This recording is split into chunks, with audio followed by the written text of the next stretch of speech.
السلام علیکم، welcome to Yasmin audios novel channel. ہم آپ کو اپنے چینل میں خوش آمدید کہتے ہیں۔ پیش خدمت ہے افسانہ سچی محبت، جو تحریر ہے سیدہ پلوشہ رحمان کی اور آواز ہے عروج حیات کی۔ ہم امید کرتے ہیں کہ ہمارے ناولز کی طرح آپ کو یہ افسانہ بھی بہت پسند آئے گا، تو ہمارے افسانے کو لائک، شیئر اور ہمارے چینل کو سبسکرائب کرنا مت بھولیے گا۔ فیروزہ، تم میری بہترین دوست ہو، میں تمہارے دل سے قدر کرتا ہوں، لیکن میں نے اس سے زیادہ کچھ نہیں سوچا تمہارے لیے، کبھی بھی۔ سکندر کے الفاظ اس کے دل پر کوڑوں جیسے برسے، مسلسل، بے رحم، اذیت ناک۔ سکندر حیات، وہ اس کا تایا زاد کزن تھا۔ اس نے جب سے ہوش سنبھالا تھا اسے اپنے ارد گرد ہی موجود پایا تھا۔ ان کے گھر 5 منٹ کے فاصلے پر تھے۔ وہ بے حد وجیح و دراز قد تھا۔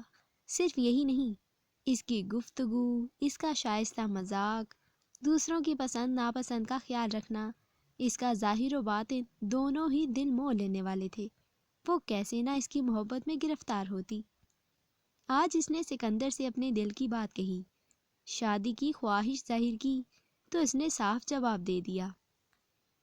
میں چاہتی ہوں میں بالکل ویسی بن جاؤں جیسا سکندر مجھے دیکھنا چاہتے ہیں، وہی کروں جو انہیں اچھا لگتا ہے۔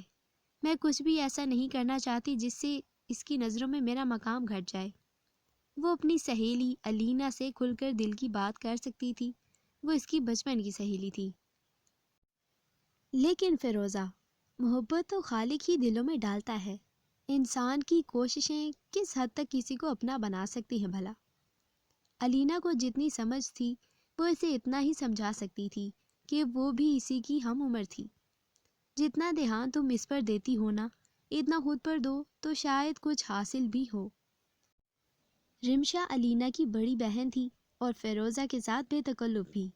جب اس نے دونوں کو کمرے میں سر جوڑے بیٹھا دیکھا تو سمجھ گئی کہ اس موضوع پر بات ہو رہی ہوگی۔ بنا دروازہ کھٹکھٹائے اندر آ گئی۔ خود پہ دھیان مطلب؟ فیروزہ نے کچھ نہ سمجھنے والے انداز میں رمشا کو دیکھا۔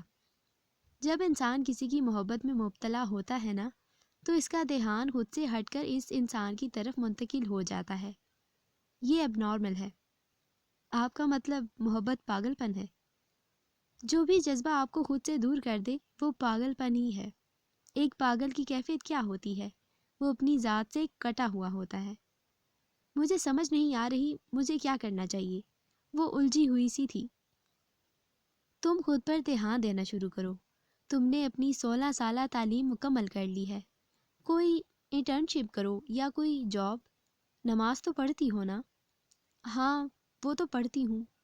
اب جب بھی اس کا دل گھبراتا وہ ان لوگوں کے ہاں چلی آتی۔ رمشا کے کہنے پر تایا کے ہاں چکر لگانا کم کر دیے۔ ایک ملٹی نیشنل کمپنی میں انٹرنشپ بھی شروع کر دی۔ اب وہ خود کو کافی ہلکا پھلکا محسوس کرنے لگی تھی۔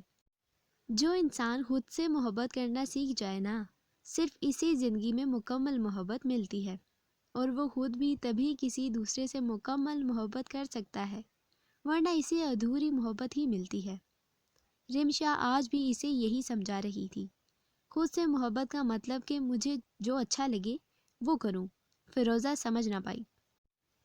خود سے محبت کا مطلب جو تمہارے لیے صحیح ہے وہ کرو، وہ نہیں جس کو تمہارا دل چاہے۔ یہ کیا بات ہوئی بھلا؟ سب کہتے ہیں دل کی سنو۔ ہاں، تو بعض اوقات جو دل چاہتا ہے وہ ہمارے لیے صحیح ہوتا ہے، لیکن ایسا بھی ہوتا ہے کہ دل کچھ اور چاہ رہا ہے اور صحیح کچھ اور ہے۔ فجر کے وقت سونے کو دل چاہتا ہے، لیکن بہتر کیا ہے؟ نماز۔ یہ تو فیروزہ جانتی تھی۔ فاسٹ فوڈ کھانا صحیح ہے یا سبزی؟ دل تو فاسٹ فوڈ کو ہی چاہتا ہے نا۔ اگر تم ایسے شخص کو چاہتی ہو جو تمہیں نہ تو چاہتا ہے نہ شادی کرنا چاہتا ہے، تو تمہاری ذات کے لیے کیا بہتر ہے؟ سوگ مناتی رہو یا کسی اچھے رشتے کے لیے ہاں بول دو؟ اس کے لیے فیصلہ کرنا آسان ہو گیا۔ ابو کے کولی کا بیٹا سرکاری کالج میں لیکچرار کی پوسٹ پر تھا۔ رشتہ نہایت مناسب تھا، اس نے بھی ہاں کر دی۔ سکندر نے کہا ہے وہ کسی طور فیروزہ کی شادی کسی اور سے ہوتے نہیں دیکھ سکتا۔ تائی رشتہ مانگنے آئی تو اس کی امی کا منہ کھلا رہ گیا۔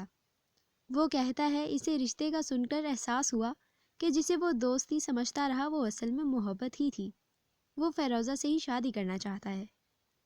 خود کے لیے صحیح فیصلہ کرتے کرتے وہ اپنی مکمل محبت کو پا گئی۔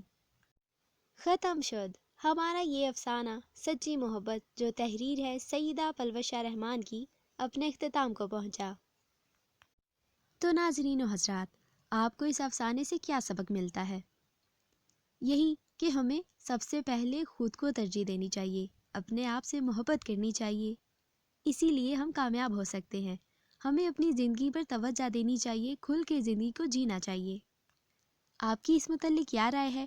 آپ ہمیں یہ کمنٹ سیکشن میں ضرور بتائیے، اور ہمارے اس افسانے کو لائک، شیئر اور ہمارے چینل کو سبسکرائب کرنا مت بھولیے، اور مزید اپڈیٹس کے لیے بیل آئیکن بھی ضرور پریس کیجیے۔